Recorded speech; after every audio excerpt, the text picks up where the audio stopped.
ஸ்ரீ குணரத்ன கோஷத்தில் 4வது ஸ்லோகம்.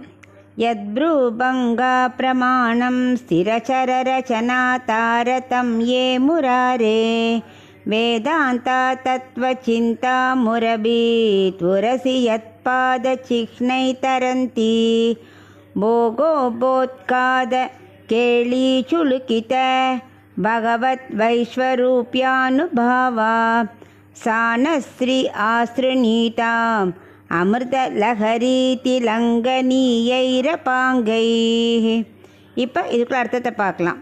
இந்த உலகத்தில் ஸ்ரீமன் நாராயணனோட படைப்பில் பல ஏற்றத்தாழ்வுகள் இருக்கு இல்லையா, அதுக்கெல்லாம் காரணம் என்னன்னா ஸ்ரீரங்க நாச்சியாரோட புருவத்தோட அசைவுகள் தானா. அந்த அசைவு மூலம் யாரை உயர்த்தணும், யாருக்கு என்ன கொடுக்கணும்னு அவள் அப்படியே சொல்கிறாளாம். ஸ்ரீமன் நாராயணன் அதை உடனே அப்படியே செஞ்சுடுவாராம். வேதாந்தங்கள் யாருன்னா, ஒருவனோட திருமார்பில் மகாலட்சுமியோட திருவடி அடையாளம் இருக்கோ அவர் தான் பரம்புன்னு சொல்கிறதான் வேதாந்தங்கள்லாம். ஆக அவர் அடையாளம் காட்டுறது எதுன்னா இவரோட திருவடியோட அடையாளங்கள் தான் அவரோட திருமார்பில் இருக்குமா. அவர் திருமார்பில் இவரோட திருவடிகள் செம்பஞ்சி குழம்பின் அடையாளமாக காணப்படுமா.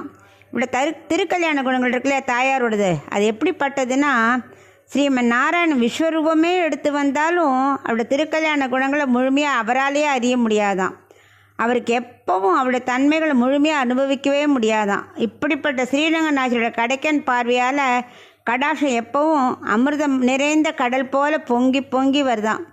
அப்படிப்பட்ட அவளது பார்வை எங்கள் மேலேயும் விழணும் அப்படிங்கிறார் பராசர பட்டர் இந்த 4வது ஸ்லோகத்தில்.